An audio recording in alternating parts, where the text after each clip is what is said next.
Chona kwa kinena na vingi. Sasa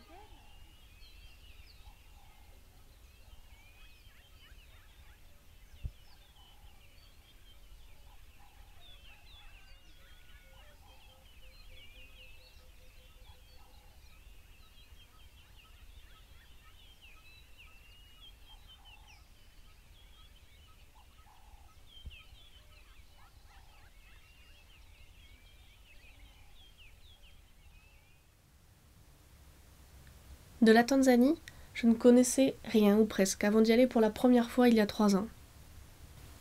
Pays côtier d'Afrique de l'Est, dont la capitale est Dodoma, on y parle le swahili, mais pas seulement, puisqu'on y dénombre plus de 120 ethnies et autant de langages. Moi je suis allée directement vers le nord, depuis Dar es Salaam, capitale officieuse et tentaculaire, vers la région d'Arusha, cœur touristique du pays sur les contreforts du célèbre Kilimandjaro.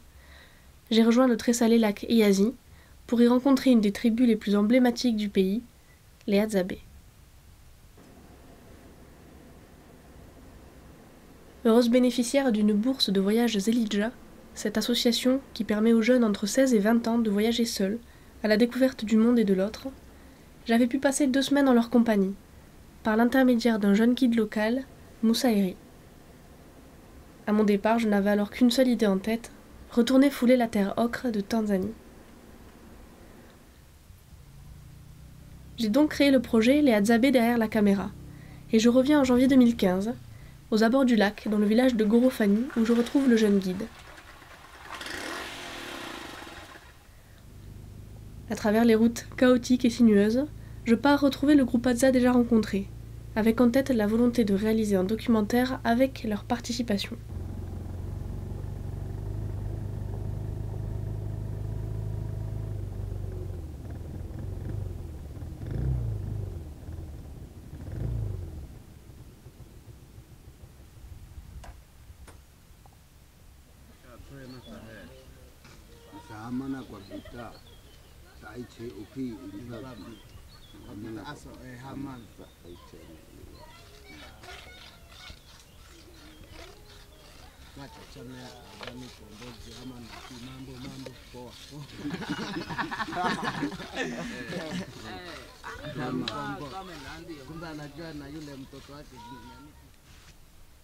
Les Hadzabe font partie des derniers groupes de chasseurs-cueilleurs d'Afrique. Ils parlent l'Hadzané, une langue composée de clics. Leur territoire s'étend tout autour du lac Eyasi, entre la plaine du Serengeti et la vallée du Grand Rift, dans le nord tanzanien. De leur territoire de chasse ancestrale, il n'en reste qu'une parcelle. De nombreuses ethnies, comme les Sukuma ou les Isanzu, agriculteurs sédentaires, ou encore les Datoga, nomades éleveurs de bétail, ont migré afin de trouver un territoire où s'installer, et se retrouvent à occuper le territoire des Hadzabe. Le groupe qui m'a accueilli habite vers le nord du lac, dans la région de Mangola. Sans troupeau pour prendre possession physiquement d'une terre, ces derniers sont souvent perdants. Leur territoire paraît inoccupé et attire des populations de plus en plus nombreuses. La présence de bétail fait fuir le gibier sauvage plus loin encore des campements Hadza. Puisque le bétail s'installe autour des points d'eau, l'accès à l'eau devient un problème récurrent.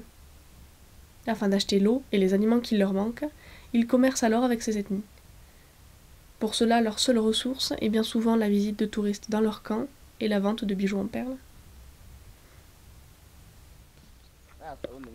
Le but de ce projet a été de démarrer un échange. Faire un film avec les Hadzabe et non pas sur eux. Cela veut dire les associer tout au long du processus de création, de l'écriture du scénario à la projection en passant par le tournage.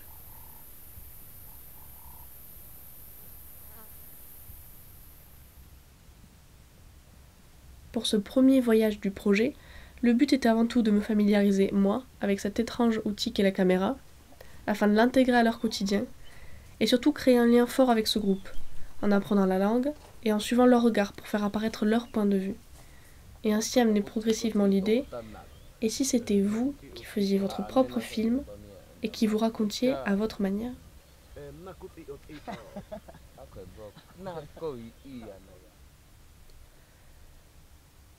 Arrivé seul pour les premières semaines, je retrouve Ngonra, le chef du groupe qui m'a tant inspiré pour ce projet, ainsi que d'autres têtes connues. Je crée de nouvelles amitiés, et en compagnie de Moussa, je commence à filmer.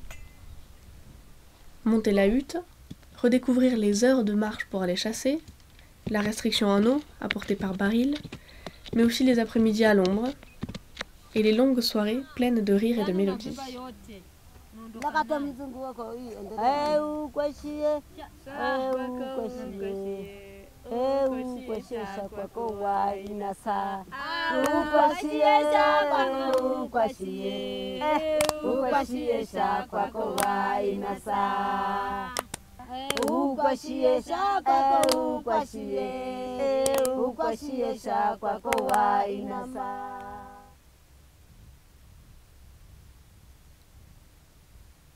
Associer les Hadzabe à l'écriture du film n'a pas été facile. Habitués à recevoir des touristes et à leur montrer ce qu'ils veulent voir, ils ne me pointaient du doigt que les points les plus exotiques de leur culture. De la chasse à la confection des parures en perles, en passant par le dépeçage du babouin et la cueillette des racines. Le tempérament Hadza, c'est de ne pas s'inquiéter et de fuir les conflits avant même leur arrivée, ce qui rend parfois un peu compliqué l'accès à leur avis sur la situation actuelle, sur le rétrécissement de leur territoire de chasse, la diminution du gibier, ou encore les problèmes de malaria chez les bébés.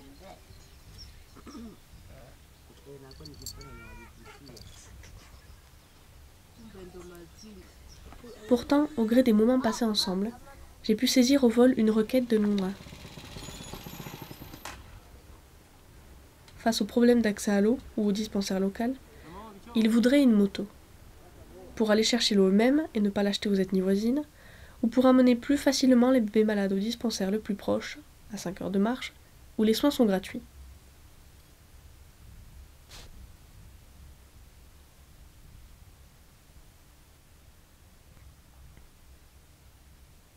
À l'arrivée de Magali Chapelan, caméra woman et réalisatrice toulousaine venue m'épauler, nous nous sommes donc attelés à comprendre cette volonté.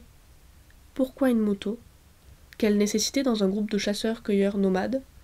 Et surtout quels impacts si on la leur procure ?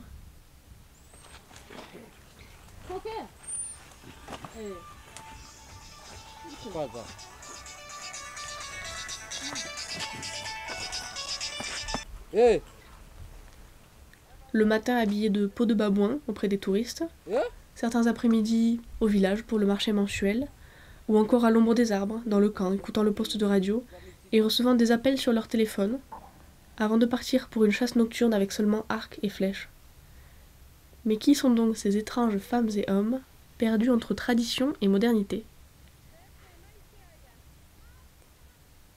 Perdus, ils ne le sont sûrement pas, et il faut être bien étranger à leur monde pour le croire.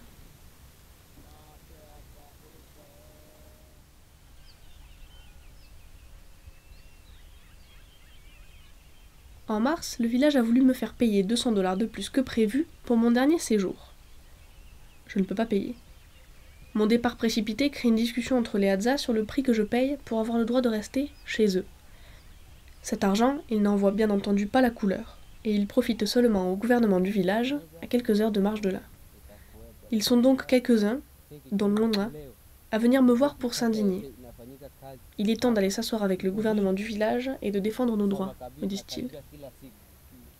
Mais le rythme Hadza n'est pas le nôtre, et leur manière de s'organiser les écarte des décisions. Aux dernières nouvelles, aucun d'entre eux n'avait participé aux réunions au village.